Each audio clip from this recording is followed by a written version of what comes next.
ang hari ng pait. Alam mo ba, kilala mo ba kung ano, kung sino ito? Ito po ang hari ng pait, ang hari ng bitter. Katulad ng iba dyan, napaka-bitter naman. Yes, mga guys, ito po ay ang hari ng pait. Napakaraming sustansya po na dulot sa ating katawan ng dahong ito.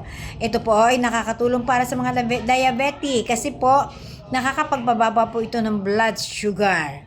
Aside from that mga guys, nakakapagpababa din po ito ng ating blood pressure sa mga high blood naman dyan mga guys. Malaking tulong po ang hari ng pait na ito. And then mga guys, nakakatulong dito mapalakas ang ating immune system. O di ba, kahit na napakapait niya pero napakarami niyang benepisyo sa ating katawan. Kahit siya ay tinatawag na hari ng bitter, pero grabe naman ang benepisyo dinudulot nito sa ating katawan. At isa pa mga guys, nakakatulong dito para sa mga skin diseases. Yes mga guys, paalala lang guys, huwag itong iinumin nang ikaw ay gutom. Yes, masama po kasi maapektuhan ng inyong sikmura. Kaya kung iinom ka nito, siguraduhin mo na ikaw ay busog. Opo, siguraduhin mo po na ikaw ay busog. Napakarami pong benepisyo nito mga guys, hindi ko na isa-isahin. Kaya mga guys, sino ba ang hari ng bitter na ito? Ano ba ang pangalan ng hari ng bitter na ito?